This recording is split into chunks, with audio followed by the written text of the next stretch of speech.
people safe and secure, being efficient in how we do this, and at looking after our people. Nottinghamshire Fire and Rescue Service. When you need us, we are here for you.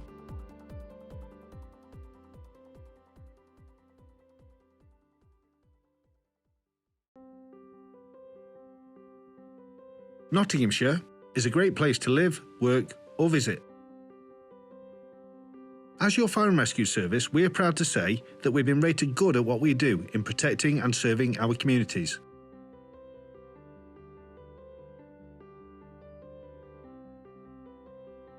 We are good at keeping people safe and secure, being efficient in how we do this, and at looking after our people. Nottinghamshire Fire and Rescue Service. When you need us, we are here for you.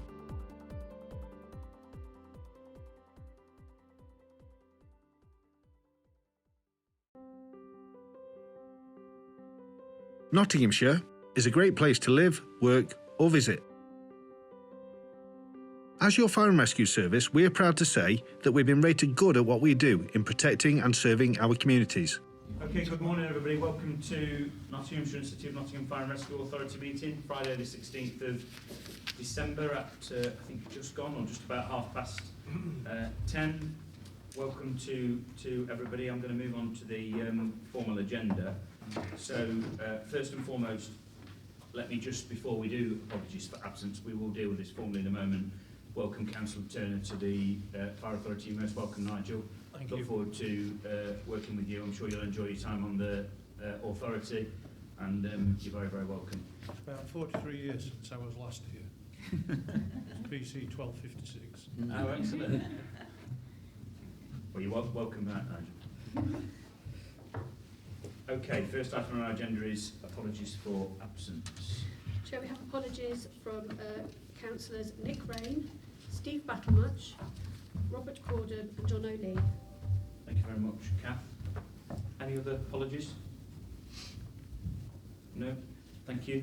So item 2 then on our agenda is declarations of interest. Any members or officers want to raise any declarations of interest in relation to any items on the agenda today? I'm not seeing any indications. Thank you, colleagues. Item 3 then is minutes of the meeting held on the 23rd of September 2022 confirmation. Any comments or questions people want to raise in relation to the minutes? Are people happy to approve them as a correct record? Agree? Sorry, Councillor Upton. Would it be appropriate to raise a small issue on the community safety minutes of the 7th of October, page 5? I've not knowingly changed my name to Councillor Ogden. Sorry. Is that on the committee outcomes? Yeah, it's on item 11, yeah. We're late on the agenda, Councillor. Is that further on? Yeah, hold that thought. But I mean, we've heard and recorded the point, so we'll deal with it. Sorry. Any other comments or questions in relation to the minutes? People happy to approve them as a correct record? Yeah. Thank you very much, colleagues. Okay, item 4 then is Chair's announcements. A few points I'd just like to touch on, colleagues. People will have seen the publication of the London Fire Brigade cultural review which has taken place recently, and I mean, I don't want to paraphrase or give an executive summary here, but I think it is a fair reference to say that it paints an incredibly poor picture and that there are real challenges there in terms of culture within the organisation. I would encourage colleagues to take a look and have a read about what was said. There is obviously an opportunity for every single service to learn, particularly in terms of our own service and the cultural journey that we're on. I think we've got a good story to tell here in Nottinghamshire Fire and Rescue Service, but I think it's also fair to say that every single organisation in the country still has its issues and challenges around diversity, inclusion, cultural issues, and certainly we are not complacent here in Nottinghamshire Fire and Rescue Service, and I want to make that very clear. We want to be a welcoming organisation where people can come to work and be happy and be supported, whoever they are, whatever their background, their race, religion, gender, sexuality, their culture. Everybody is welcome. We are one team here, and so We've obviously got a meeting after today's Fire Authority, which is the Strategic Inclusion Board, which, as colleagues know, does have a membership that everybody is welcome to come to. And we will be having a conversation and discussion there about perhaps our own learning and things that we might want to do in light of the particular review that's taken place, obviously, which has attracted national attention in London Fire Brigade. I have just received a note from Buckingham Palace, which has been shared with the service from the Director of Operations, the Private Secretary's Office, a lady called Sarah Halferty, and the note reads, "The King has asked me to thank you for your kind message of sympathy following the death of Queen Elizabeth II. His Majesty is very touched that you should have written in such a thoughtful way. The King knows he can rely on your support and as he takes forward his new duties and has asked me to send you his warm wishes." So thank you to all members of the service and all members of the authority for the support they showed. I know what was a very, very difficult time for the country, but also for the royal family, and I'm sure everybody agrees with me in wishing King Charles well in the weeks, months and years ahead. A few final points in terms of the Chair's announcements. Yesterday I attended the joint lobby of Parliament.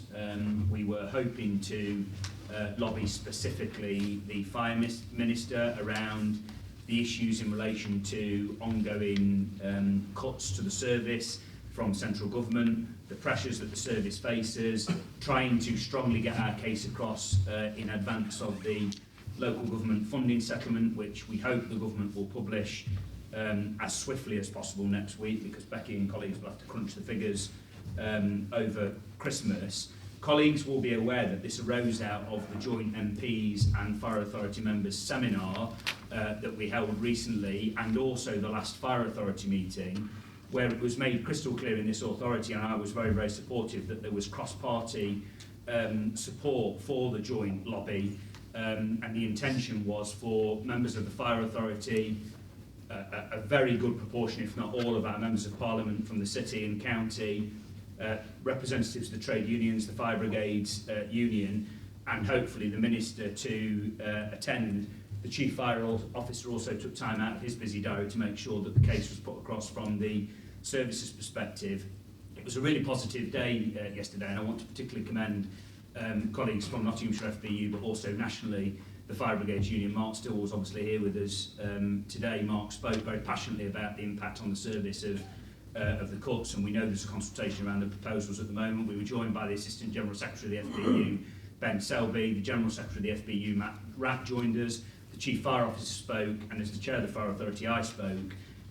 It was incredibly disappointing, given what was agreed about there being cross-party support for this lobby, that the only members of Parliament who attended yesterday were the three city MPs, Lillian Greenwood, Alex Norris and Nadia, and I want to particularly thank them and their staff for the organisation that they put in, and I know Nadia's been on her feet in the House of Commons raising the issue. What was even more deeply disappointing yesterday was not any single representative of the government attended. The Minister for Fire didn't attend. None of the Nottinghamshire County MPs not only didn't attend, but bothered to send a member of their staff from their teams to listen to what was being said, which was disappointing given the commitment they'd given here in the joint seminar. And there was neither a member of the private office of the Fire Minister, despite repeated requests and some assurances, I thought, that the Fire Minister was going to attend. There was not a member of staff from his private office or from the civil service in the department. Massively missed opportunity, hugely disappointing. We are not going to stop, though, pressing the case in the lead up to the settlement, and we'll continue to press the case, but incredibly disappointing. But thank you to colleagues who did make the effort to go there and held dear to the word that they gave in the last authority meeting in the joint members seminar. Finally, to conclude on a warm and positive note, I want to say thank you to everybody in the service for the hard work that they've done this year. I know it's been a particularly testing year, so thank you to each and every single member of staff that make up the outstanding team of Nottinghamshire Fire and Rescue Service. It was really nice to celebrate colleagues at the end of November in the Fire Service Awards alongside the Chief Fire Officer and some of the heroic members of the public who have helped save lives alongside our colleagues in the service this this year. Heartfelt thank you on behalf of the entire authority for every single member of the team. It was really nice, I think, that it was reflected in the service being recognised as good by HMIC FRS in every area of the service. And a Merry Christmas to every member of our team as well. I hope you enjoy a well-deserved break, should you be able to get one with your friends and family over Christmas. And can I also say thank you to every single member of the Fire Authority as well for the way in which you have represented the city and county this year and the way in which you've engaged in the conversations and discussions. And I wish you all a very Merry Christmas and hope you get the time for a break with your family and friends too. Any comments or questions on Chair's announcements? I'm not seeing any indications. So I'll move on to item 5 on the agenda, which is changes to membership. We're to note that the following changes to appointments to the Fire Authority have been made by Nottingham City Council. Councillor Toby Neal is replaced by Councillor David Trumbull. Welcome back, Councillor Trumbull. I know you were on other business and couldn't attend at last meeting. Councillor Jay Hayes is replaced by Councillor Gul Khan. Welcome back. Gul, likewise, I know that you were away on annual leave and couldn't attend. And Councillor Angela Candola is replaced by Councillor Nicola Heaton. Welcome back, Nicola. I know you weren't very well for the last meeting, so good to see you better and welcome back. They are to note, so I don't think I need to get any agreement. The clerk, do you want to deal with specifically the issue around Councillor Turner as well at this point? Yeah, so it's just to confirm I've now received formal notification from the County Council of the appointment of Councillor Nigel Turner to fill the vacancy on the authority. Okay, and we just note that, we don't need to agree, that's an appointment from the County Council. Welcome, Councillor Turner. Nobody wants to raise any comments or questions on that point? No? Item 6 then is governance update, which I think the clerk is going to talk us through. It's on page 19 to 24 in our pack. Thank you, Chair. And essentially this breaks down into 2 elements, 3 items for noting and 2 items for discussion. So first of all, members may recall that at the July meeting of the authority I brought forward a report on governance arrangements. That signalled a review that is being undertaken in conjunction with the Chief Fire Officer and the Chair of the authority. That review remains ongoing and I will be bringing forward a further report to you in the new year on those governance arrangements. The second element is in relation to the revision to the scheme of delegation that was agreed at the July meeting of the authority, where you asked for further information to be brought back to you as to the implementation of that. And if you have any questions on that point, then the Chief Fire Officer will answer those questions for you as to any activity he has undertaken under that delegation. The third element is in relation to the work of the Independent Remuneration Panel, which is largely concluded, other than in relation to the inflators to be applied to members' allowances. And normally that is linked to the increase applied to staff members. On this occasion, rather than being a percentage increase, it was a flat rate figure, and it would be inappropriate just to apply a flat rate figure to members' allowances.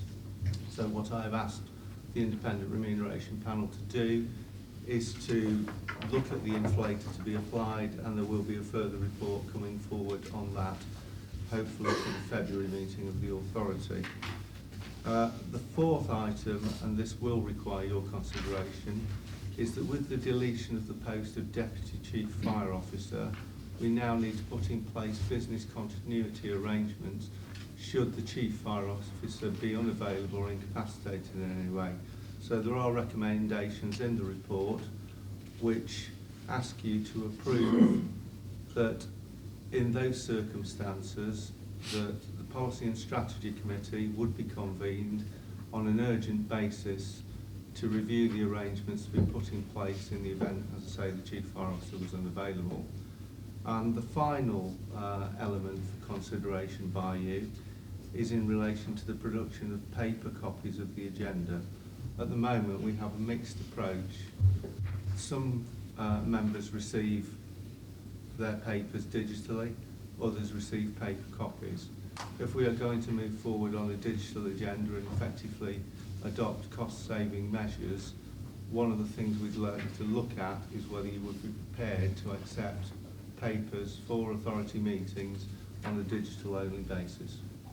Other than that, Chair, the recommendations are set out in the report and welcome comments and observations. Thank you very much, Malcolm. So I'll open the item for discussion and particularly thank the clerk for the work that's been undertaken. I think most of the items are pretty straightforward, but there may well be some contributions that people want to make in terms of some of the specific recommendations. Councillor Hollis. Yeah, thank you, Chair. Just firstly, as I wasn't here, just put the apology in councillors as Jonathan's on with good meetings today and sends his apologies. But with regard to this report, it's something me and the Chief spoke about already. I think firstly, just housekeeping with regards to the agendas. This won't apply to City Council members, but will apply to the Commissioner and County members with regards to online access to paperwork. The City Council has a very, very different system to circulate the paperwork. This paperwork comes from the City Council, thankfully, and is administered by them. So their system will work fine. It won't be as smooth for the County Council. For example, I can't get District Council paperwork on my County Council machinery and vice versa, which seems ludicrous. And bizarrely, the County Council has less security in place than the District Council. I mean, it seems a bizarre way around, bearing in mind all the children's social care, etc. So I've issued a device, as I know all members are, by each authority, but obviously I think it's completely inappropriate for the fire authority to consider issuing everybody a piece of highly expensive tech when we don't need it particularly. So I don't think it'll be as easy as it is, but I certainly welcome the fact that we can access this paperwork digitally. But I think certainly for some meetings, I think it would be nice to have paper copies where appropriate, but I think there's very few. Like I think today's agenda, for example, would be perfectly fine to have a digital copy, but I think certainly budgetary meetings, I think many members find it quite helpful to have a written copy for those, and if both the county and district we have the options to have a paper copy if we wish, and so that's just the flexibility of members, and I suppose the importance of certain meetings, but that's only really housekeeping, and frankly that's for Malcolm to worry about and nobody else, so I'll leave that on his desk. But my worry comes with 2.4 actually on page 22. I've got, obviously when we've got the chief, and if he's on holiday, etc., he's able to delegate manually, if you like, to somebody. And now we don't have a deputy. I do think we need to imagine ourselves in an emergency scenario where potentially Craig maybe even responded himself, or something's happened, or frankly something happens to himself. And I don't declare to say this is the worst case scenario, but at the end of the day we are in an emergency response authority. He's not simply a chief executive of a council, etc. He's an emergency responder himself, and in fairly dangerous role. And also we are relied upon to respond quickly. And I do think there needs to be somebody or a post named that automatically becomes the chief when Craig is potentially incapacitated, because I think it's a slightly farcical scenario that something serious might be happening and we're all scrabbling around thinking who's the person that's running the show. And that was my only concern really.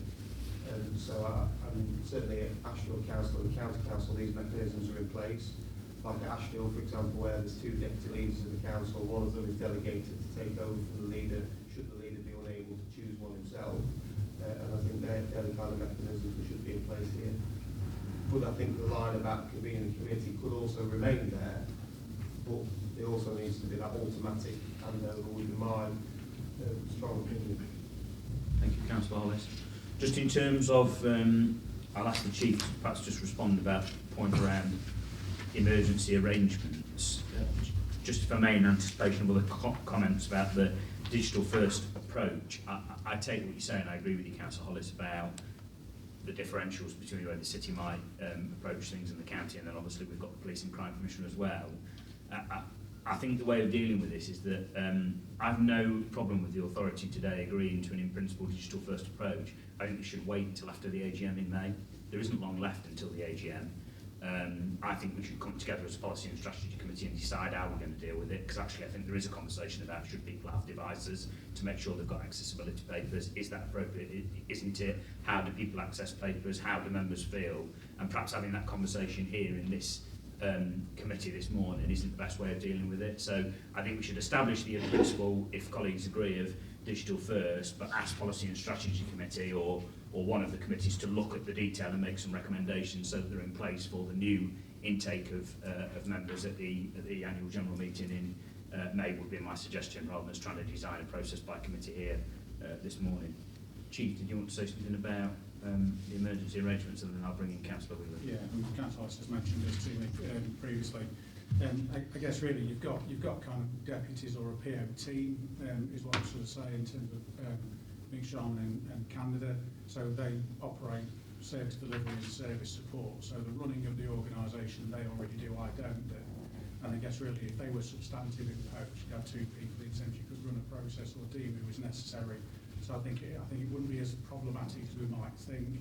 And then there are some things in terms of policy decisions that maybe where it stipulates the chief fire officer. But again, if the executive committee of policy strategy can meet quickly, I think you'd appoint somebody as temporary chief fire officer, and then you could look at any backfill arrangements you'd want. So I don't see it as being too problematic. I see it as, at the moment, Councillor, it being a concern because it's new territory, we're exploring it. I see it being a concern as we work through it, but not really problematic, really.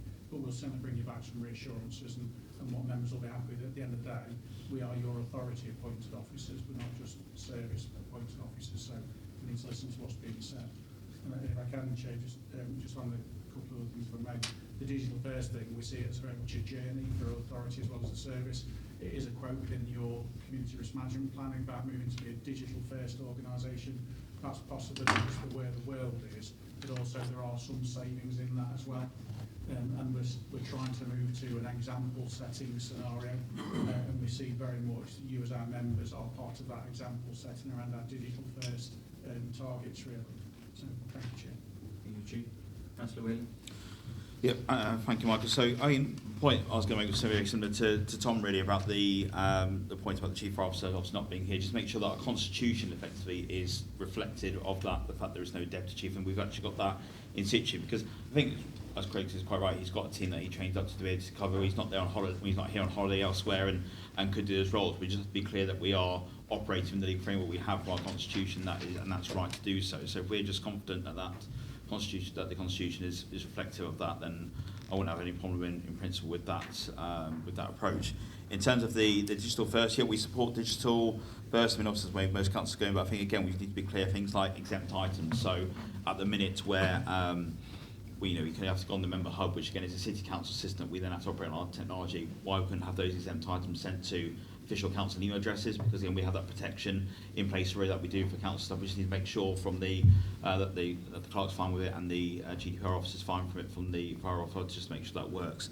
But also technology wise, so for example, we're trying to log on the Wi-Fi downstairs, you can't. If you're a member, we need to make sure that that's all in place as well. We're going to ask people to use their own laptops. We've got to make sure we're not just using 4G and putting money in making the council or the city pay money for it when we could just have our own Wi-Fi network potentially for members to be able to access. So if we could look at those points, more than happy to agree that we do that in May, Mike, for the actual finishing in place and to look at it at a committee before then. Thank you, Councillor Wheeler. Councillor Clark? Yeah, thanks, Chair. I come from the dinosaur and I want a copy of these. Partially because partially cited and very focused, because rolling through, I mean, we haven't got many pages today, but when you're doing that, if you're in full flow of a meeting there, it's very difficult. And I'm casting my mind back to getting in Cabinet last week, 315 pages. I know that's a lot of paper in one way, but I don't see what we were promised 20, 25 years ago when all this lot started coming in, and I can use it. The savings, you know, people print stuff off now like mad. There's tons of it. You have a look at the waste paper bins around the place. I would hopefully would have the option of having these. If not, I'll pay for my own so I can see it. Yeah, which precisely my point, Councillor Clark. I mean, there'll be a different view around the room, and I think we're not going to achieve consensus here in today's meeting. So I think the committee needs to look at this and make recommendations ready for the AGM in May. Would be my suggestion. Councillor Hollis, did you want to come back? Yeah, just very briefly on what Craig just said. I think you can read between the lines. With regards to the delegation, I understand that we don't want to nominate a particular officer to take over in an emergency scenario, because by de facto that would then create a hierarchy that person is the next person. However, I do strongly think that it needs to be rectified in a similar sentiment to Councillor Wheeler said. The Constitution does need to make clear who would delegate, because obviously it's new territory for them as a deputy, in a case where the chief, Craig, or successor is unable to delegate himself.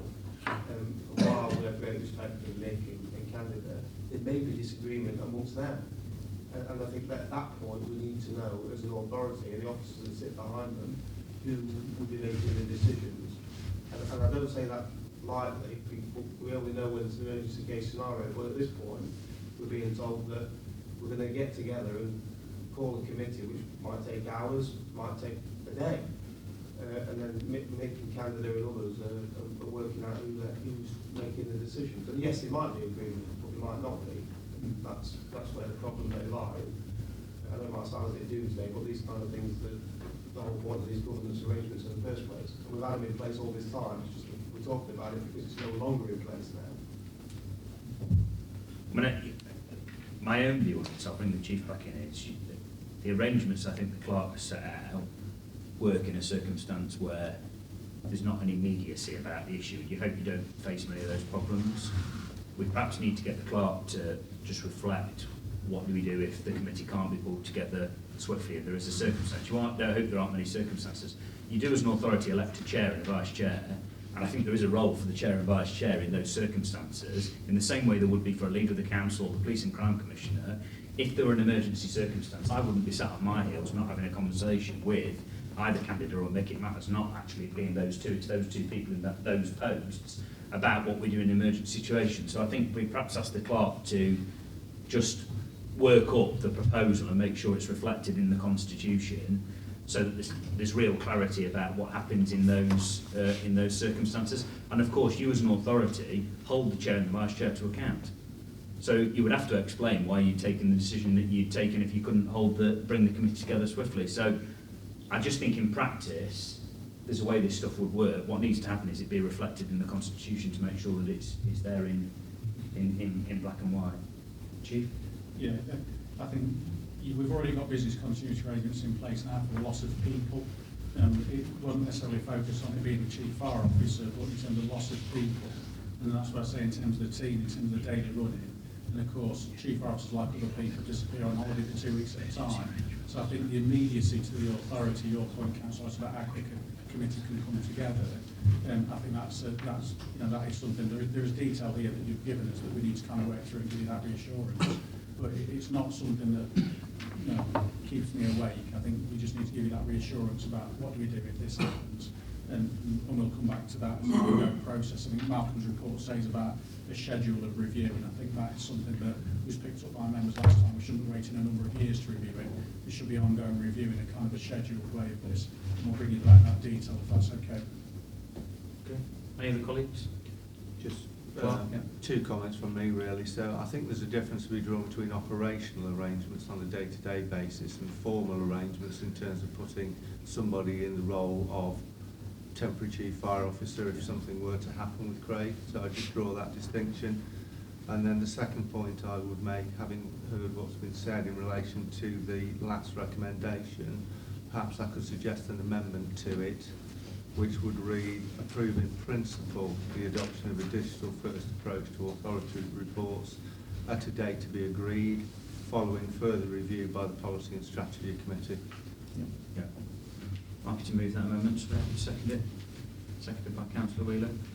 Okay, the recommendations are in front of us. I'm not going to read them out. On page 19 with the amended recommendation at the end, and we'll pick up the point that's been made around emergency arrangements in terms of the chief fire officer, and make sure that's reported and reflected back to colleagues, and that the constitutional or standing orders reflect what's agreed. So I'll move the recommendations. Colleagues happy to agree them? Agreed? Yeah, thank you very much. Thank you, Malcolm. Item 7 then is medium-term financial strategy 2023-24 to 2026-27 and budget guidelines for next year, 2023-24. Just before I bring in our Head of Finance and Treasurer, Becky Smethers, I'd just like to draw people's attention to the supplementary item on the agenda, which just clears up some minor typographical errors, and colleagues have got sight of that here on the white papers. I'm sure Becky will make reference to that in introducing the report. Becky. Thank you very much. Thank you. This is a replacement sheet for page 54 of the pack in your additional pack that you've got today. You could just replace that would be good. So, since the reports were published last week, there's been several changes already, updates that I can give you and reflect the impact on the medium-term financial strategy. Earlier this week, the government issued a local government finance policy statement, which gave us a bit more information about what they're proposing to do when they issue their finance settlement, which we're expecting to receive on either Tuesday or Wednesday next week. So I'll pick those items up, those changes. Predominantly, they've announced that they're going to issue permission to increase council tax by £5 for fire services without the need for a referendum. So, but I'll pick that up as I run through the report. Also, interest rates were increased yesterday to 3.5%, and inflation has taken a bit of a fall as well. So even in just a week, quite a lot has changed. So the last time I spoke to you on the budgets in the seminar and at the September Fire Authority, we were looking in the region of a £3.2 million deficit figure. So about the biggest area now we've received the policy statement of uncertainty remains around pay. We know the unions are looking, have been approaching their members regarding strike action or industrial action early next year. So it doesn't seem likely that we're going to get a settlement figure in any of the near future. Certainly it's a risk that it could not be set before we set the budget in February, Fire Authority. So the 3.2 million deficit assumed a 6% pay award in this current year and 5% in 23-24. So those do remain significant uncertainties, with a 1% pay award accounting for about £350,000 expenditure for the authority. So I have assumed at the moment the pay offer on the table is 5% for this current year. So I've used that figure in the most likely scenario that I'm going to present to you today. So that results in us bringing that gap a little bit closer. But obviously we're still not certain on the pay award. We've also assumed for the most likely scenario dropping back to 4% for next year, but that's quite reliant on the inflation figures coming out. Hopefully now they're making a bit of a downturn. I know the government are hopeful they can get them down significantly next year, but that remains an area of uncertainty.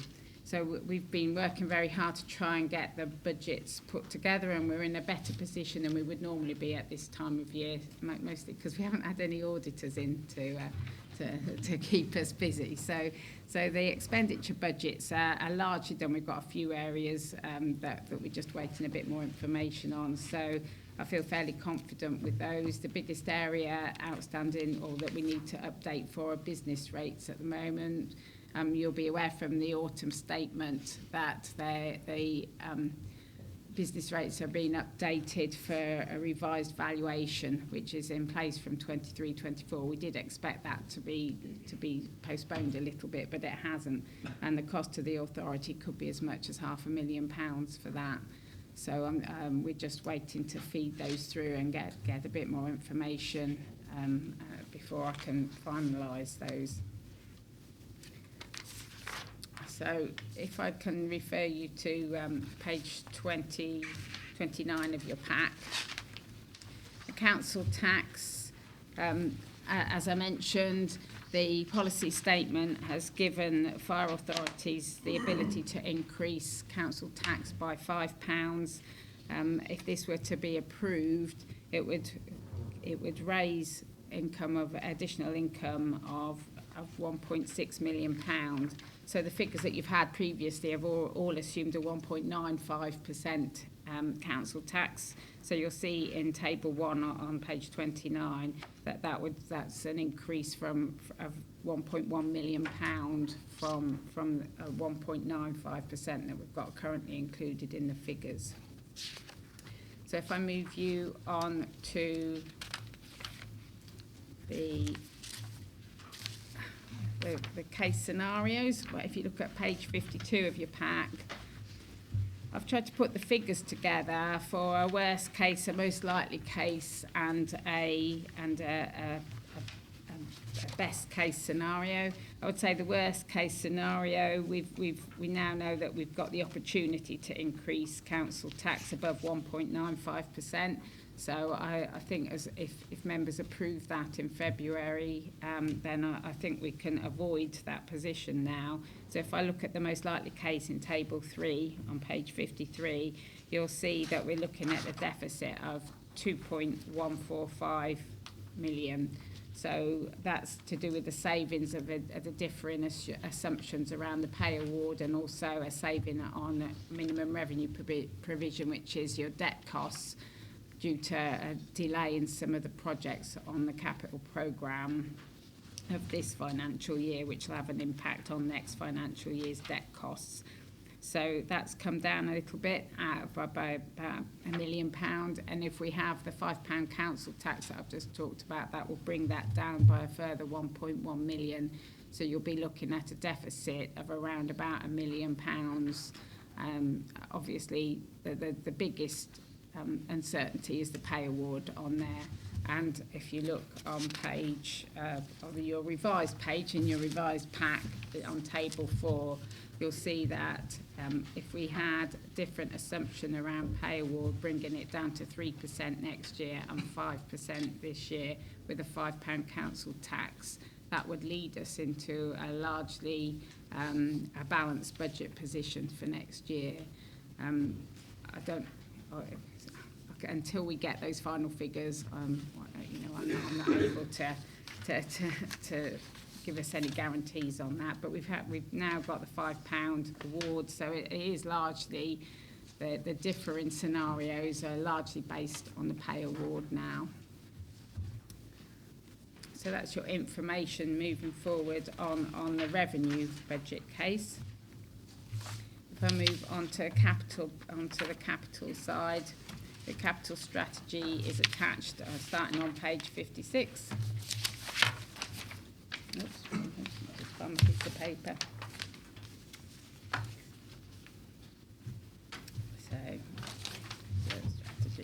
So in your pack on your capital strategy, it holds a 10-year capital plan on page 65. If you look at the end of the second page of that table, you'll see that the debt cost ratio increases quite significantly as the years progress.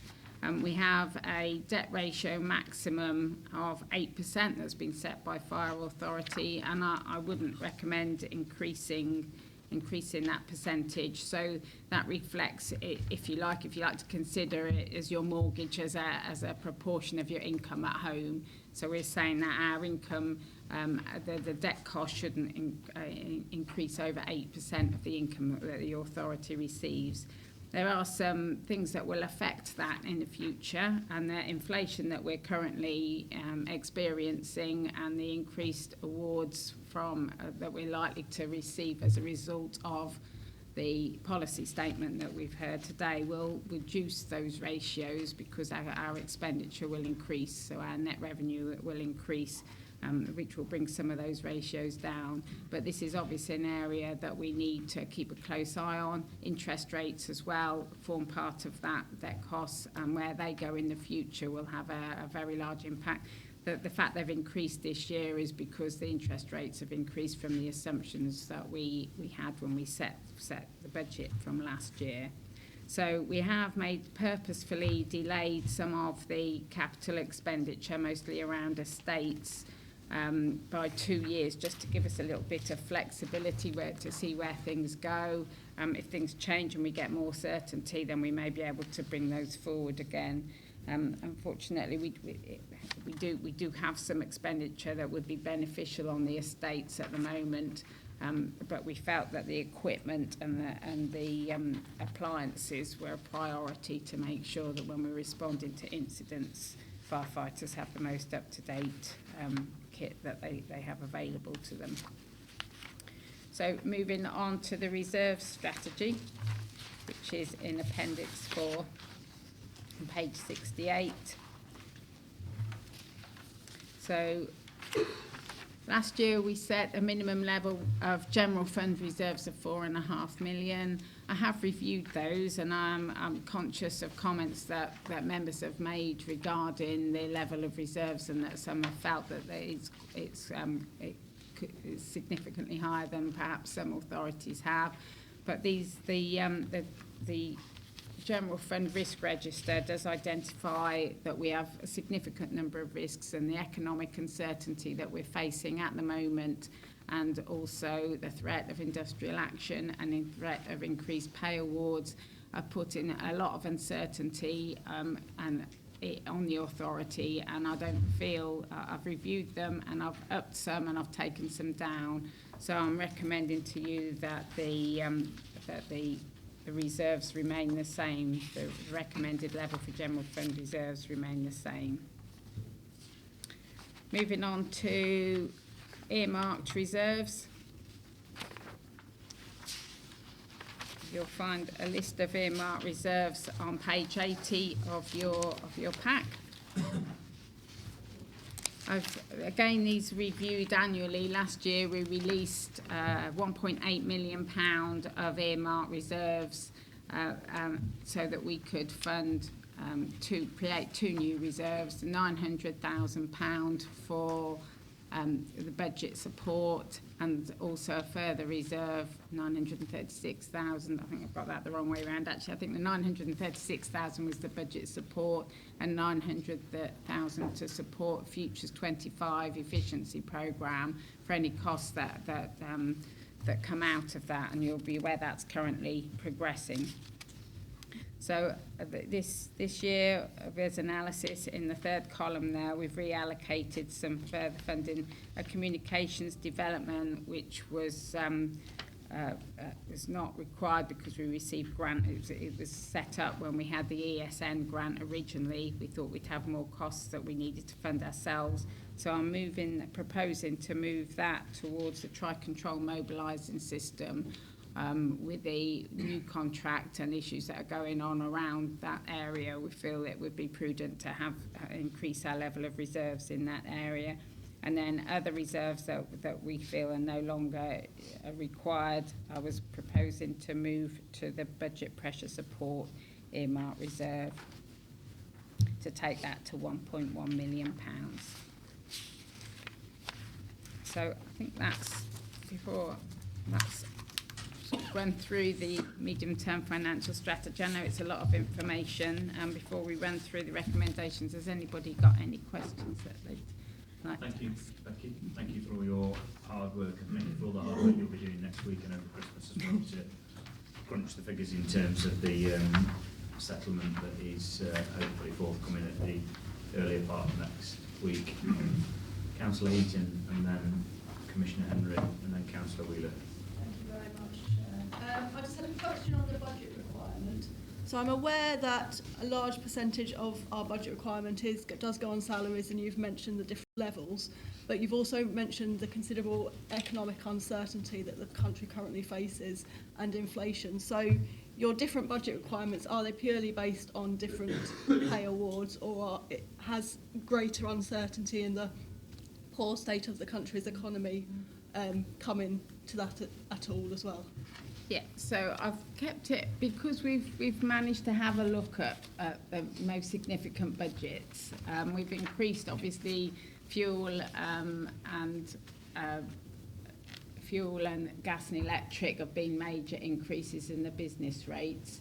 But we've managed to contain a lot of other expenditure within budgets this year that were reduced when we set this year's budget. So I feel fairly confident around the costs that we've got. And if inflation does remain really high and we do have to adjust those, then that's what the reserves are for, to cover, really. So in the main report, there is a table. Let me just find the right page that shows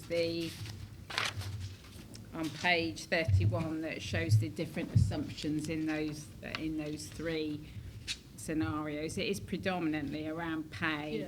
Yeah. The services grant, we've been told now that will remain in the policy statement, but I had a meeting yesterday with representatives from the government that said that some of that is actually being used to fund the 10%, not the 10%, the CPI increase in the revenue support grant. So I'm waiting to see around that next week when we receive. Yeah, no, my question was just focusing on the what goes into the costs other than salaries. Yeah. Okay. Thank you. Thank you. Thank you, Councillor Eaton. Commissioner Henry. Thank you. Really well presented report. Thank you. We're doing similar for the police at the moment. I think I'm really interested in Appendix 3, page 67. Interested how that's presented, the local government finance settlement. And I'm really interested to compare that with the demand on the fire and rescue service, because we can see where the money is, but with regard to demand, I think it would be very interesting to compare. And so, and I don't know if there's any chance of having a look at that. And on page 83, I wasn't aware of this, that we're looking at doing a joint cadet scheme with the police. I'm delighted to hear it. I wasn't aware, but I'd be very supportive. Yes, we did have some funding put aside, and that did start. I think there have been a few teething problems with that. I don't know where we are on that, if anybody else has a bit more. It is a commitment in the CRMP, and it is our intention to that. We have had some operational challenges with individuals and trying to get the right people in position. It's really important. That's the challenge, getting the right people in position to be able to lead and drive it forward, but it's still a commitment within the CRMP. But it would be a lovely collaboration too, wouldn't it? It would. Thank you. Anybody else? We will pick up your point about demand, Commissioner Henry, and circulation is down to those numbers. Just when you look at the money, you need to look at the demand too. Yeah. Thank you. I think. Commissioner, just so really clear, what demand specifically? Are you... Well, in policing, it's probably, we look at call outs, crime rates, what we're expecting it's going to be over the next few years too. Okay. When you're planning your budget, you need to know what you're planning for. Yeah. Well, I guess the CRMP kind of does that. Yeah. But if it's just a small number of incident bit about the demand for that, just so we're specific, so we don't go on a goose chase with the answer to your question. I really value all the preventative work you do to stop the fires and all the road traffic stuff and all the work you're doing. But I'm really interested to look, what is your, what is your capacity, where you're stretched. Okay. Yeah, fine. And I think that with the Home Office are doing a significant amount of work now on productivity and efficiency, and they are trying to link that to the additional £5 as well. Yeah. And they're trying to run a model to show for us to use to make sure that we're highlighting any areas where our productivity and efficiency may be differing. So it's not just about obviously the number of call-outs. There's a lot of preventative work, which is marvellous. Well. And just on the £5 point, I think there might have been a bit of miscommunication. Cause I've had a few WhatsApp messages with some of my MP colleagues, and they were all busy lobbying to make sure that they had the flexibility to have the £5, flexibility with the council tax, and they just thought it was a casual drop-in yesterday. That's the message I've got from them. Okay. So I don't know whether it's a bit of miscommunication, because they thought they'd achieve the £5 for you. Possibly. I mean, I'm not sure. The communication I received was it was a joint lobby about the financial situation the service was in, and I think all of us have been lobbying on the £5. Yeah, So, I agree, but just... I don't know, but the communication I received certainly wasn't just about the £5. It was about the financial position of the service. And if that was the case, it would have been nice to hear that directly rather than a WhatsApp message to a third party.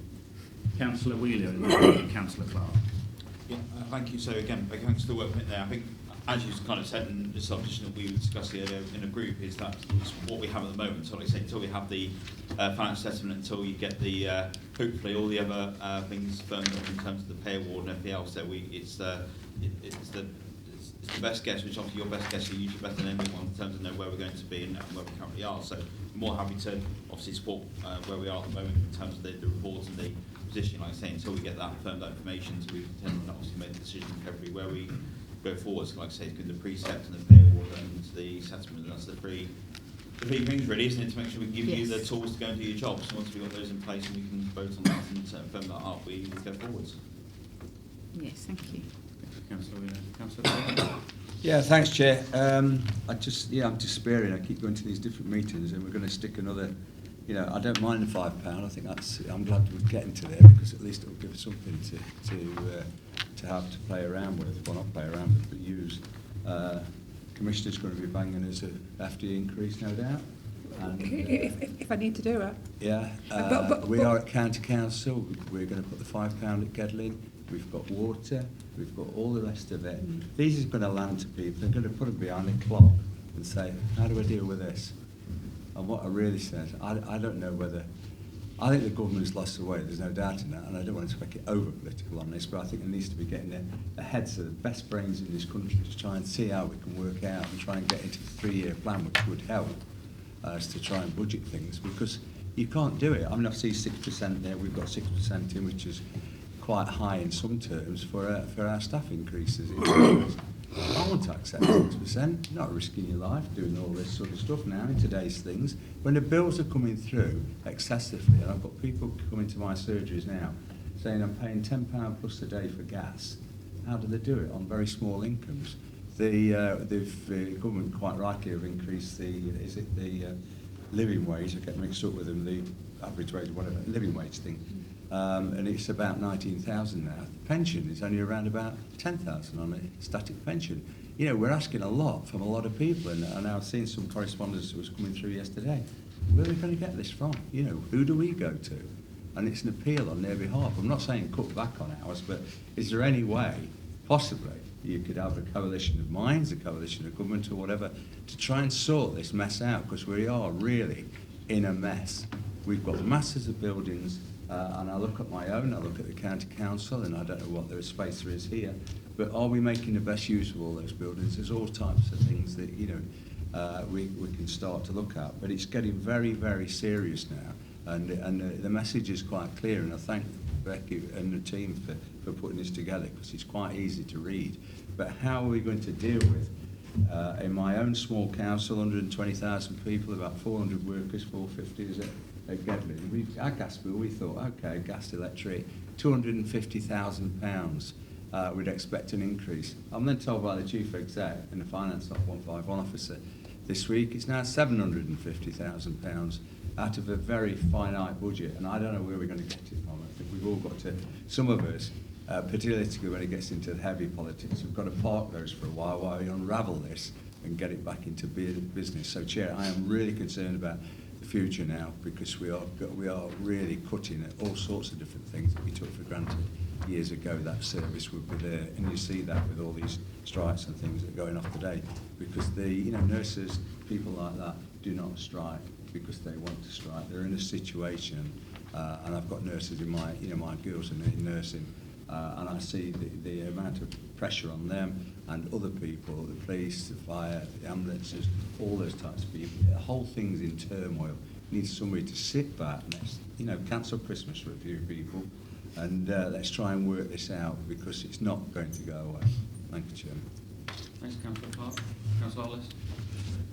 Thank you, Jack. I agree with much of what Councillor Clark said there, and I think personally, I think, Becky, I really appreciate the way you present these reports. I think it's really easy to read and digest, particularly with the worst case and best case scenario, because I think we all know from our own authorities that the councils, we are dealing with a bit of guesswork. We don't know what the grants are coming, we don't know inflation, and that changes, as we said before, daily. And I think, Chair, you're far politer than I would have been with regards to Conservative attendance of some of these things, far more of a diplomat, I think, as well. But I think it's disappointing. You know, not a single Conservative Party member turned up to a cost of living debate at Ashfield, and for them not to even send one of their MPs to the discussion nationally, even as a representative to the rest, I find disappointing. And I think to use the Commissioner's phrase, shows that this isn't a casual debate as they might see it as. It is important. And I'm going to end that there because I don't want it to become over political, but I think it's important to stress that we are disappointed. But obviously going with regards to this, and just I suppose the final comment on the government stuff, particularly when we're talking about the pay award of 5%, it's clear the government does see there is a problem with rising costs, you know, evidenced by benefits such as PIP, etc., all going up by 10%. So they acknowledge that people need that level of support to go up, yet they don't feel the same about the firefighters and nurses. You know, apparently they're okay to be offered 3%. And obviously now they've revised 5%. But I do think that's slightly disappointing. And often shows the mess we're in. And then you scale it back to the council tax issue. You know, Councillor Clark and yourself, Chair, will know this from our rates locally. You know, all the districts and boroughs, the police and the fire, frankly, used to charge the same amount on council tax. You know, it was the county council that was the big step. And then the government said, oh yes, let's give the police more money. What they actually meant was they'll give the police one-off rise of 20% uplift. So that's put the police on a good par. You know, similar organisations, similar amounts of people, a lot more money in the bank straight away.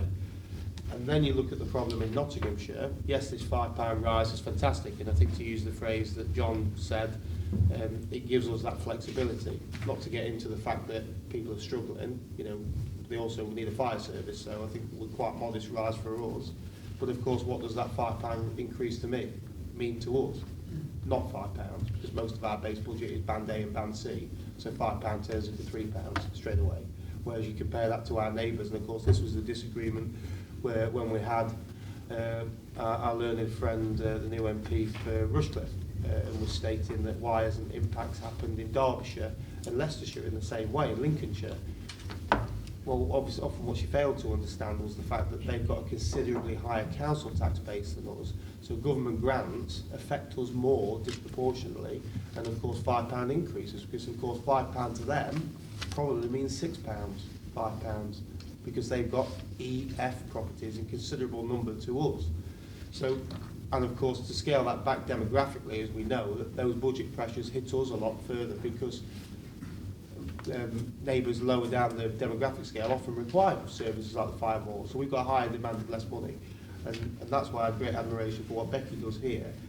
But that's kind of the overview points I know that we're all dealing with. But my concern here is these figures are far worse. And I'm going to go off the table 4, which I think is probably as close as to realistic as we can get. With the exception of the award pay, which I do hope contradictory, does go a little bit more than I think what the government's trying to suggest at the minute. But how reliant, Becky, are we, firstly, that the top-up grant will stay the same, particularly obviously with business rates, because I'm told that things that might be changed on the horizon there, but is that not your understanding? Yeah. And then I suppose the further questions, I suppose, to be answered with Councillor Heaton with regards to the budget requirements. But with regards to pay awards, are we expecting this to be a long-term thing where there's multiple years of pay awards, or is it hoping to be done and dusted over a few-year period? The pay awards or the finance settlement? So the pay award firstly, but then also with regards to the base rate for the top-up grant and also the pension grant. I mean, it seems ridiculous that keeps staying the same year after year. Yeah. And now I understand there's a big deficit between actually what we pay out and what we receive from the government. Okay. Is that likely to change? Okay, yep, I'll run through those in turn. So the pay award, hopefully, it would be good for everybody concerned if that could be settled quickly. I don't recall them going on beyond the end of the financial year before, while I've been here certainly. So it would be good if that could be settled, but that's out of our control, really. The business rates are highly complex. I love them every year. I have to refresh it in my head where they're going. So there is a big refresh programme of business rates that should be coming in. At the moment they're saying 25, 26, but even there's already talk of that slipping. So I haven't really built that in because it's a whole national, they want to refresh the whole national scheme. So the thought is that Nottinghamshire would lose out somewhat on that. But I haven't built that in because we haven't got a definite date for it yet. And there will be some floors and ceilings compensation, I would imagine, when it comes in.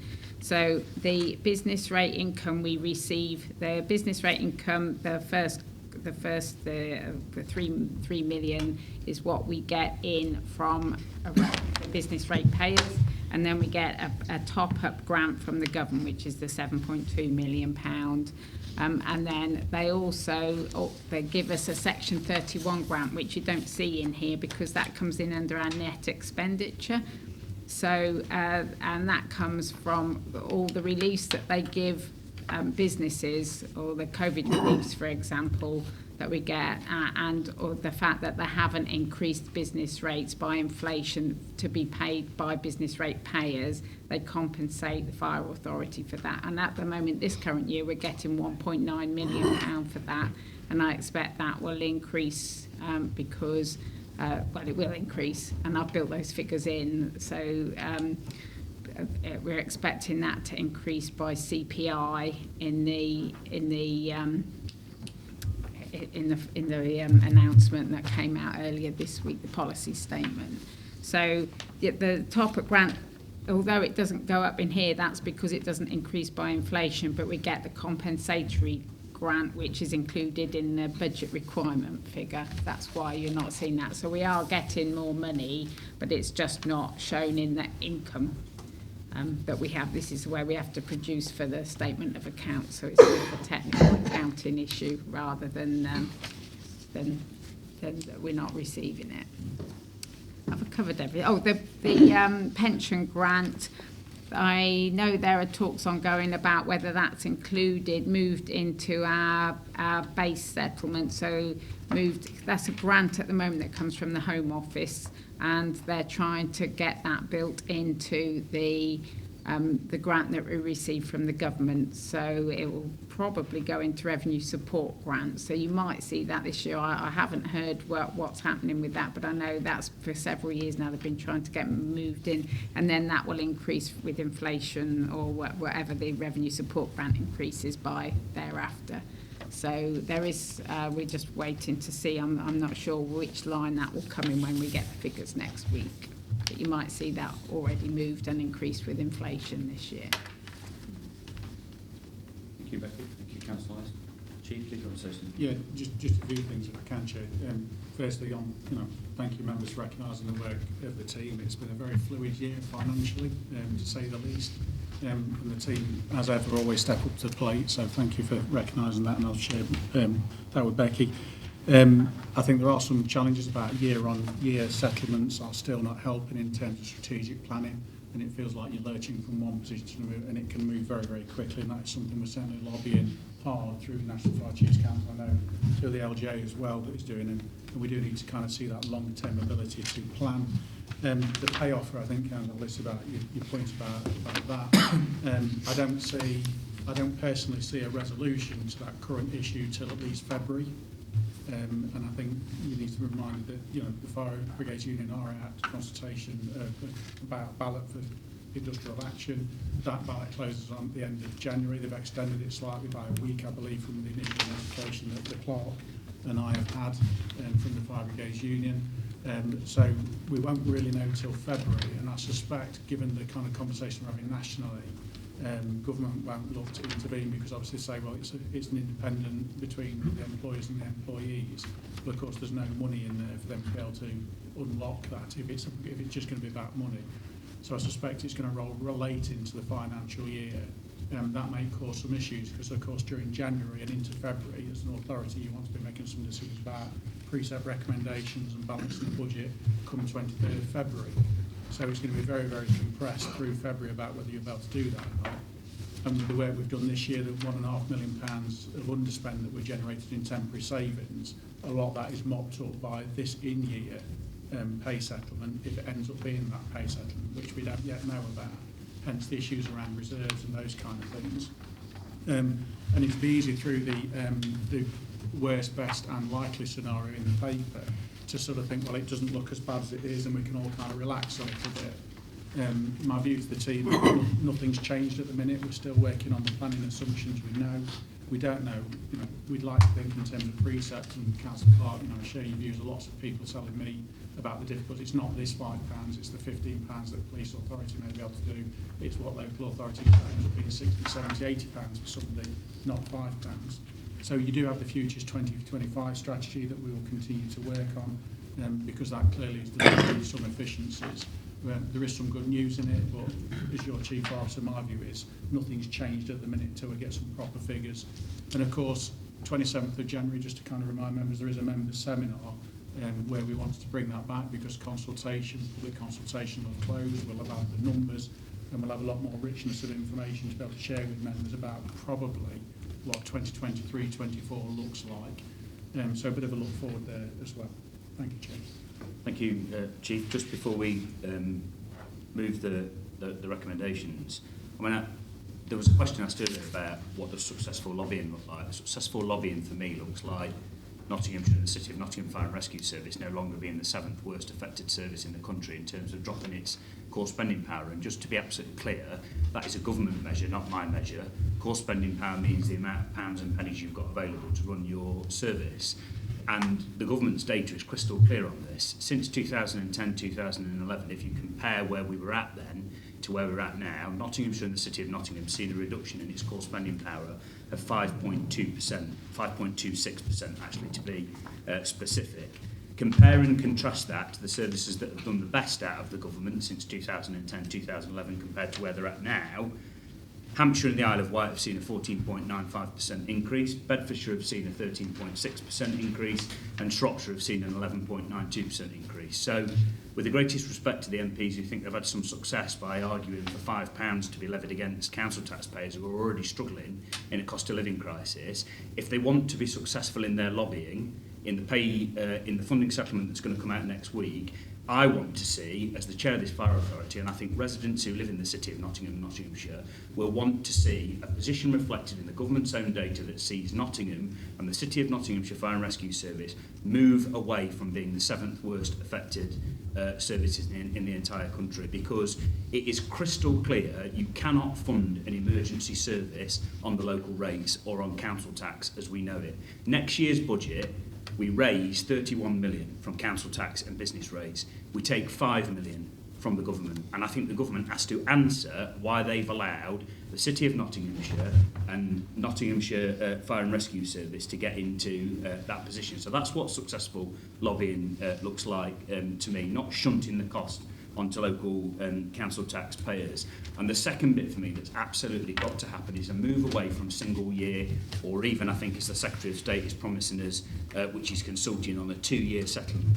You cannot run a household budget or a business budget on year-to-year situations when you have the level of economic uncertainty that we have in the country at the moment in terms of inflationary pressures, energy pressures, fuel pressures, and some of the other issues that we're facing, not least as well an unfunded pay award from the government, which is giving rise to some of the industrial dispute that we now see, not just here in the fire sector, but across other sectors as well. We need a multi-year settlement, 3, 4, 5-year settlement, so that Becky and this fire authority and the good people who work for this service have some surety about how we plan for the issues and the risks that we face going forward. So in the next few days, I'd encourage every single person who has spoke passionately at the last fire authority about the concerns they've got around the fire cover service review that is taking place at the moment, to put their money where their mouth is and make sure that the government moves us away from being the 7th worst affected service in the country, because nothing short of that will look like success. And actually, all the £5 increase in council tax does is shunt the cost on the taxpayer and kick the can down the road in terms of the medium-term financial plan. So with that, I'm going to move the recommendations that are in the paper. They are that we approve the medium-term... Can I just make a quick point, if that's okay? Very briefly, Commissioner. Very briefly. I'm disappointed this is becoming political.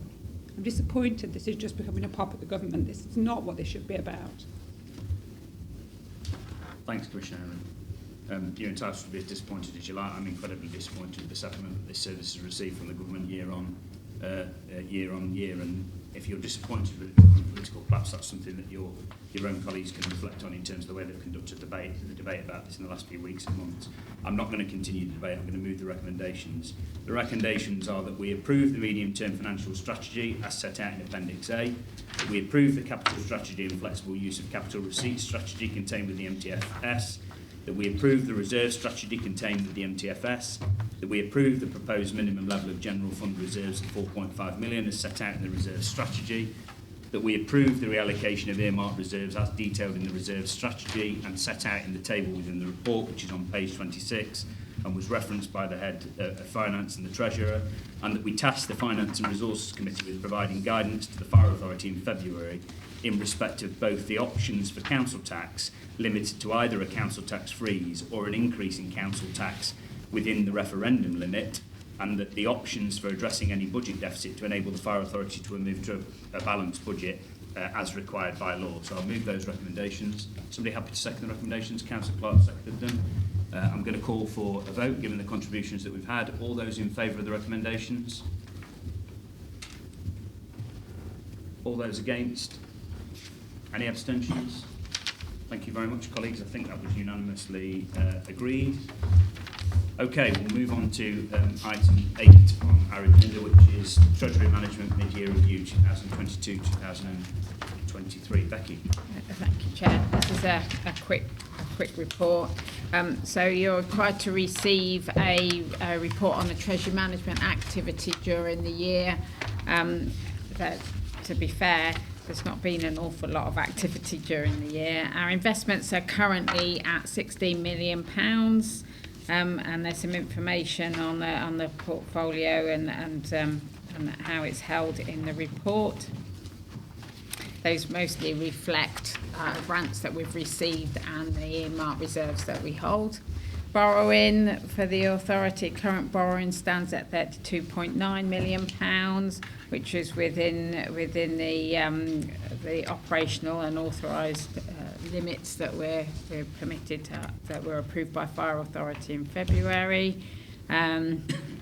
So we haven't undertaken any borrowing this year, largely due to the increases in interest rates. So, and also due to the investments that we're trying to hold on to borrowing as long as we can, so that interest rates might come down. We're expecting them to come down, and also the amount that we're paying on our interest for borrowing exceeds what we're receiving in our investments, so it makes more sense to just sort of use the investments to fund it in the short term. So you'll see in 2.27 as a table of the prudential limits that were approved by Fire Authority in February for the year, and that there's no areas of concern. So I think the recommendation is just to note the update of the Treasury Management activity during the year as required by Local Government Act 2003. Thank you, Becky. Any comments or questions on this report?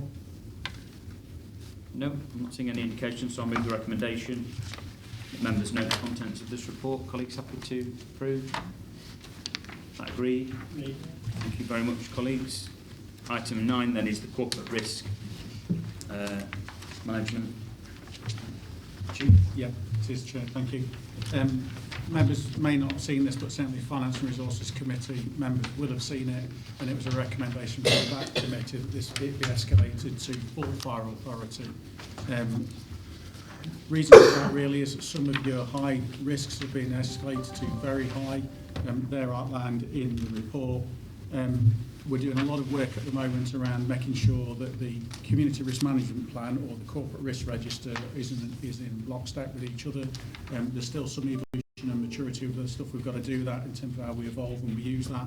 Becky has certainly been using that in terms of the reserves, in terms of assessment of risk, about what it does in terms of the corporate risk register. So we feel like we're evolving the alignment to make sure actually what you hear in one committee you may well hear in another, and what Becky presents to you in terms of a financial sense, for example, that will be reflective of corporate risk as well. It is also a recommendation that the Finance and Resources Committee will now receive that report quarterly because of the fluid state of risk nationally and other factors affecting the service. So that will be coming to Councillor Clark and his committee quarterly rather than 6 monthly.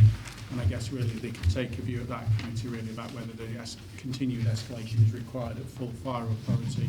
But one of your committees recommended it would come here. Just to pick out some highlights about it in page 97 of your pack. It talks at the top around Futures 2025 strategy, and that is really dealing with making sure that you can set a balanced budget. One of the key risks within your corporate risk register, and again that's a changing picture. We know it's 3.2 million as we stood today, and Becky's outlined some of those changes that are possibly likely, and they'll be reported back. And again, where that becomes more obvious to us and more permanent, we can reflect that back in the corporate risk register as well. 2.7 on page 97 talks about the firefighters pension scheme. I suppose this is almost now a 14-year issue since the Hutton review in the sort of 2008, 2010, and then the changes to the pension regulations 2015. I think it was the Pensions Act 2013 really, so you can just see how long it goes back in terms of the issues, in terms of immediate detriment and some other claims, additional claims that are being brought on behalf of pension scheme members, which has been reported both to HR Committee, Finance and Resources Committee, about the ongoing demands both administratively and cost-wise to the authority.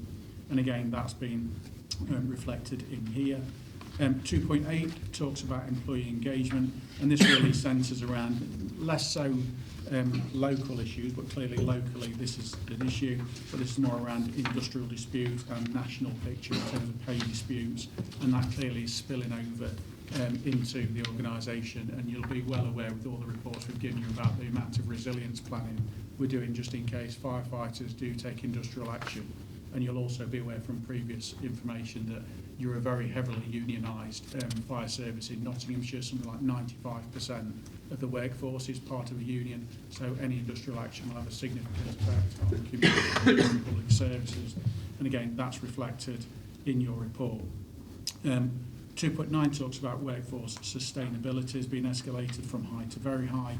And that has been really a very, very demanding year, predominantly on support services, but also on our operational staff, because of course we've been making in-year reductions, temporary savings to budgets, and been winding the operational establishment down. We had a meeting the other day, and I think at the moment as we stand, we're minus 20 in terms of the operational workforce, and we're now only minus 5 full-time equivalent on support services. So as much as it's been a rollercoaster year for all my support colleagues and operational colleagues, we've come to the end of the year in a relatively good position, but that is still really complicated because of the challenges around the national labour market, around certain key skills. And again, that's being mocked up in the Futures 2025 work about redesign where it's required of the service going forwards. And then the final one really is on 213, page 98 of your pack, relating to tri-service risk register around the increased escalation. And of course, it's the authority's statutory duty to receive calls and mobilise operational assets, and that is something that we're working on very hard. We've obviously got our control mobilising system where we receive 909 calls and deploy operational assets. And we're also have now started another project around the replacement of that scheme that we've currently got. And of course that is a major risk at any time of the day if that doesn't work. and that is with our tri-service partners of Derbyshire and Leicestershire, where that function is provided in a fairly long-term strategic collaboration between the three fire and rescue services and authorities. And that's all really I wanted to pull out, Chair, really, is just to make members aware that we are using the risk register. We've got some work to do about the maturity, about the way we use it internally, but really, on behalf of the Finance and Resources Committee, that's why it's here today. Thank you, Chair. Thank you very much, Chief. Any comments or questions in relation to the report? Councillor Wheeler? Actually, one thing coming forward, and I had a discussion with the group leaders meeting, that's what I've said, I think really important, it goes quarterly to Finance Committee. I think the vast majority of it is stuff that we can't physically control here in this room, but we understand that, but it's really important we look at that and see how it works, and I know I've got full confidence that the Finance Committee will keep looking at that, but I think it's important that, as we have on state, we keep an eye on that and keep looking at everything that we can do in our power. It's easy to just say we can't control anything that we can, physically we do, and keep highlighting it and push it back where we can. Thank you, Councillor Wheeler. Any other comments or questions? Recommendation is then that members note the most recent version of the corporate risk register and the work ongoing to mitigate the risk to the authority, and that we note the high level of risk and uncertainty associated with the current operating environment and the subsequent impact on risk to both the authority and the service. I'll move the recommendation. Happy to somebody have a second? Yeah, seconded. Colleagues have to agree? Thank you very much. The next item on our agenda then, item 10, is serious violence duty, which is page 127 to 132 in our pack. Assistant Chief Fire Officer Mick Chalmers is going to introduce this. Thank you, Chair. Thank you, members. This is a brief report, just giving a brief overview of the relatively new serious violence duty and the responsibilities that sit within the duty for the fire authority. And the recommendations are, hopefully, it's just to note the report, and it's to bring forward both the responsibilities and how the service is progressing towards meeting the duty. Back in 2019, the government carried out a consultation to introduce a new legal duty, and the new legal duty is aimed at both preventing and tackling serious violence. And it was legislated under the Police and Crime Sentencing Court Act in 2022. Of critical importance is that as part of the duty, the fire authority is a specified authority.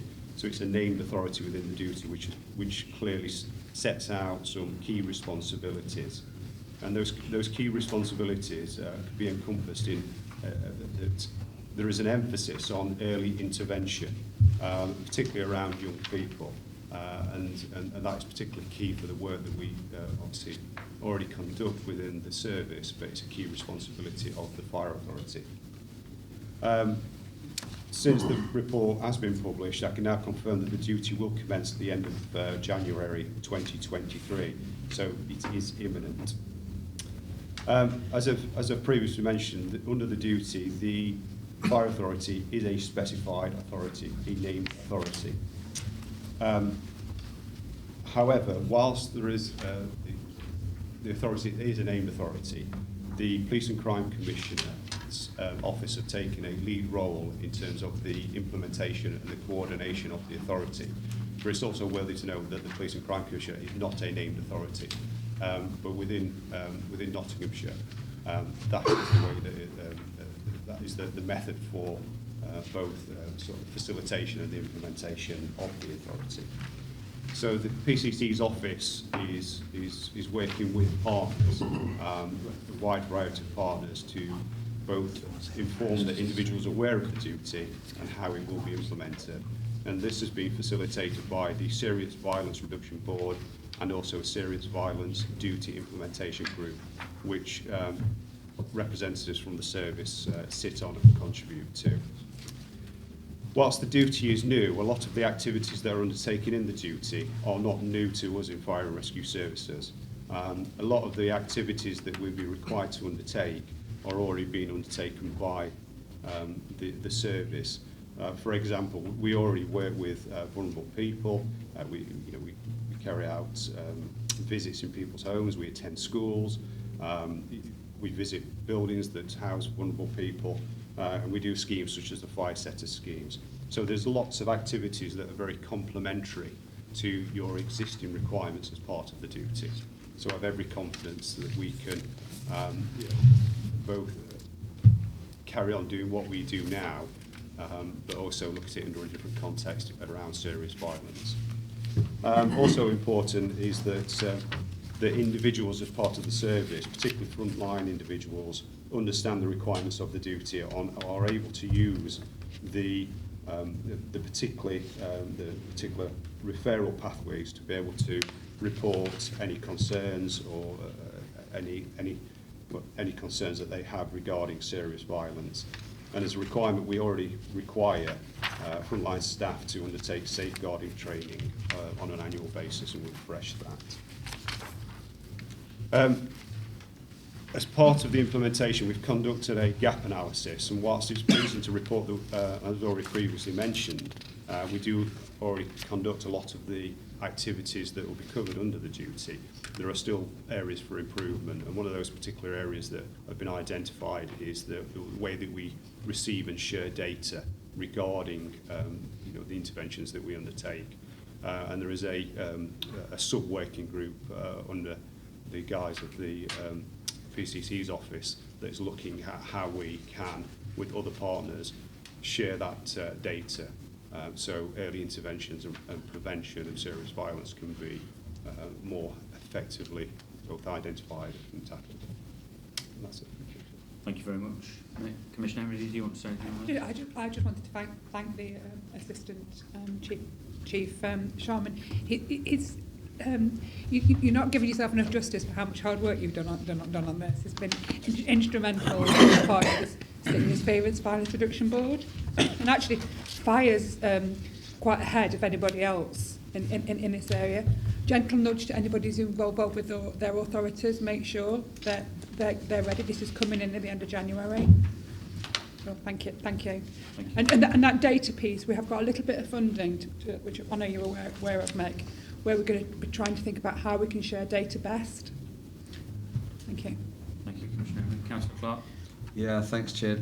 Yeah, particularly pleased to see the report. I'm not pleased to see the report because it's difficult, isn't it?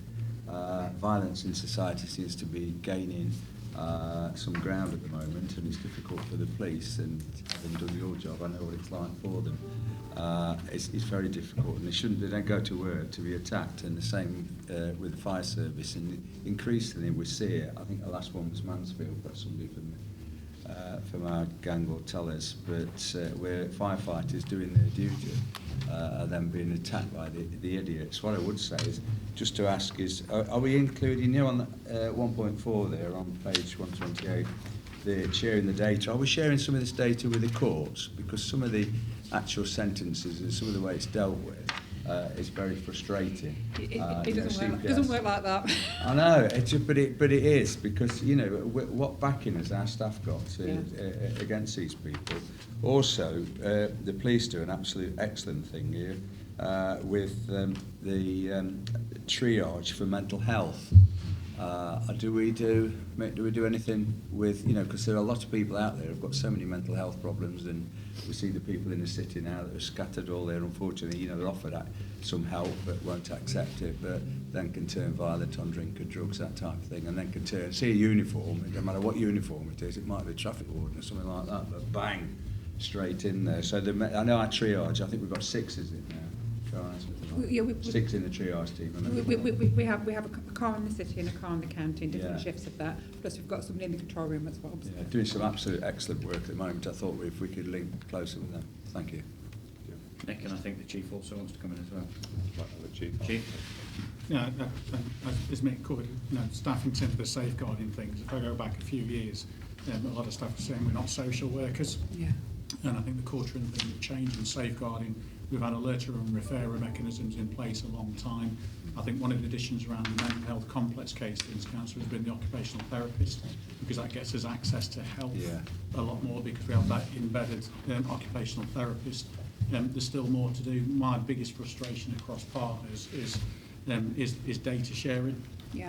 Everybody feels like they have to protect it, and I often think that's at the cost of the victim. And I think we ought to be a little bit more, have a bit more appetite for risk on behalf of the victim, as opposed to process. I'd rather seek forgiveness and protect somebody than do it. So I think we've got culturally some learning to do. around that as well. But I certainly know in terms of involved in the CDP and things in the city previously myself, it is something that we've got, you know, violence reduction unit and everything else, and partners are. There certainly is the commitment to it, and certainly from this service as well. Thank you. Councillor Quigley. Thank you, Chairman. I still have concern about data share. It's good to see partnership working as it is working, but I was a peer for the IDEA as it was in those days, going back to 2007 to 2011, and data sharing was the big issue then. And we're now more than 10 years on, and we've still got this data sharing issue.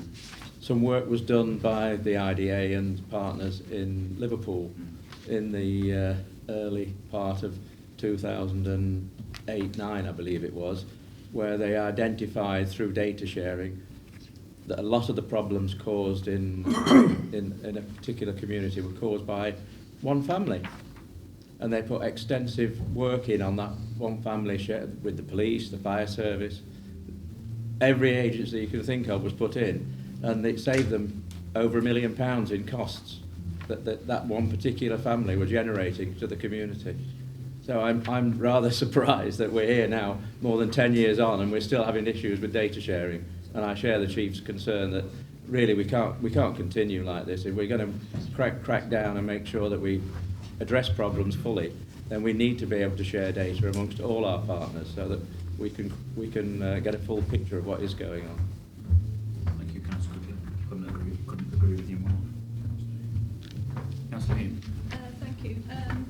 I guess particularly after the really tragic deaths in Clifton from fire, I would like some reassurance that, I guess when I read the types of crimes that are associated with serious violence, it doesn't actually mention the potential for fire to be a method of serious violence, and actually some reassurance that that's fully incorporated, because obviously that's not only violence against people, but that's also putting our members of staff in significant danger too. So particularly after those tragic deaths in Clifton, I would like some reassurance. Yeah, I think fire is not commonly used as a weapon, not commonly, but it's not unknown either to conceal the crimes or to be the initiator of the actual crime in itself. Then we've got some challenges ahead around information sharing, around there are some standards that are changing around fire investigation, for example. And it's not a statutory duty of the fire service.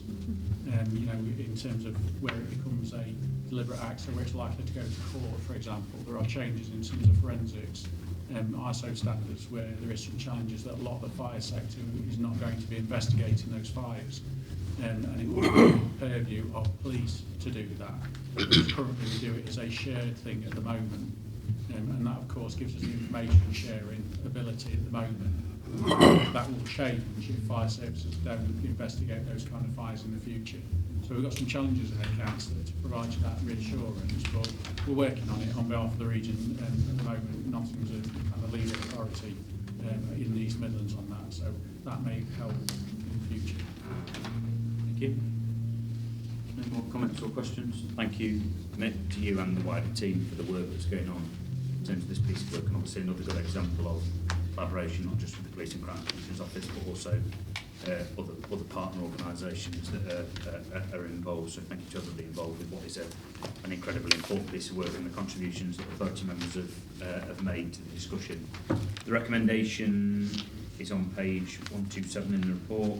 The members note the fire authority's responsibilities under the serious violence duty and the progress being made by the service in its preparation to meet the duty. So I'll move the recommendation.